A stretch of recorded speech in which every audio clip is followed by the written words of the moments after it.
Fans, it's time for those most famous words in motorsports. Please welcome to the command stage, Connie Montoya and Adriana Inau.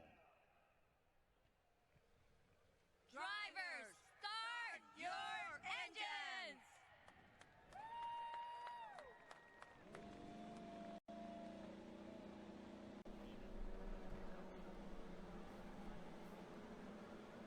That's right, ladies and gentlemen. 12 of the Indycar's finest drivers roar their engines to life here for the first running of the Charter Spectrum Motorsports 500. It's sure to be an exciting race today. No weather in the area whatsoever, so we will for sure get a race in today. All 12 of these drivers are racing for that trophy right there. Speaking of the 12 drivers, as they roll off of the pit lane, let's take a look at your starting grid. In row 1, Juan Pablo Montoya and Tony Kanaan. Row 2 is made up of Scott Dixon and Simon Pagenaud. Row 3, a couple of Hondas, Marco Andretti and James Hinchcliffe. Row 4, Elio Castroneves and Will Power. Row 5, Joseph Newgarden and Ryan Hunter-Ray round out the top 10. And in the last row of the short field is Charlie Kimball and Max Chilton.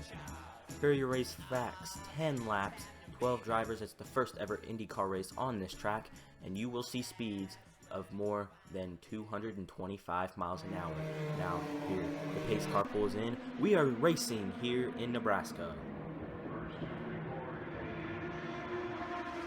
Look at this 3-wide racing. There's a lot of it going on as Tony Kanaan goes to the point, and he is going to lead the first lap. See, here comes Newgarden inside of Andretti. Now here comes Pagenaud on the inside of them. They're 3-wide as Pagenaud's going to get the inside lane and take away the second spot. Here comes Pagenaud using the draft of Tony Kanaan, trying to get closer, and he is. Here he comes, fakes high, goes low, and Pagenaud is to the lead.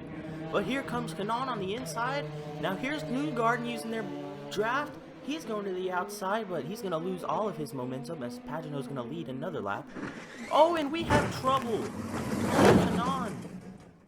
Oh no, caution out on lap 5 for our, he was running second, led the first few laps of this race, Tony Kanaan. I did not see what happened. Let's take a look at your replay here. See, there's Kanaan.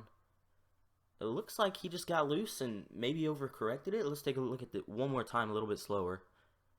If I had to guess, that's what he did. He got loose and overcorrected. Now we're ready to restart on lap 7. Pace car pulls in, single file, green flag. Here comes Andretti in second, and James Hinchcliffe and Scott Dixon make it 3-wide on the start. These restarts are crazy, and we have trouble again. Marco Andretti is up on the wall. Caution out on lap 7. I did not see what happened there. I don't think anyone was around him to cause him to wreck. Let's take a look at the replay. Oh, look at all the smoke on his right front tire. I think he blew a tire. You see that car did not turn? Yeah, definitely blew a right front, hit the wall, and just got lifted up onto the wall. That's a tough break. Now we're ready to restart on lap 8. Pace car pulls in once again. Green flag. Here comes Hinchcliffe. He is on the button. He's outside of Newgarden. And he goes around Simon Pagenaud for the lead. With just 2 laps to go, that might be the deciding factor there. James Hinchcliffe with a great restart.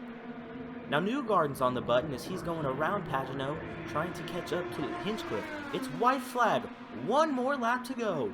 Here comes Newgarden. Hinchcliffe going low to try to break the draft. Here comes Newgarden on the outside. They're side by side to the line. It's too close to call. What a finish. That was really exciting. Let's take a look at the slow motion replay here. It's going to be Joseph Newgarden. Joseph Newgarden beat out James Hinchcliffe by a margin of 0.02 of a second. That is incredible. Joseph Newgarden wins the Charter Spectrum Motorsports 500. Here are the rest of your finishing results. Joseph Newgarden pulls it off. James Hinchcliffe had a very promising last restart there as he was on the button. Made his way from 3rd to 1st. That's a heartbreaker there for him. Pagenaud led a lot of laps but couldn't pull it off. He just didn't have what those other guys had. Max Chilton finishes 6th. That's a great finish for that team. Ryan Hunter-Reay and Elio Castroneves had a very quiet day. Did not hear much about them. Charlie Kimball made it all the way up to 4th, I believe, but not the finish he wanted. Juan Pablo Montoya, our pole sitter, falls all the way back to 10th, and then Andretti and Kanaan finish outside of the top 10, which is very heartbreaking for those two. Thank you all for watching. Comment below if you love these IndyCar races, and I'll see y'all next time.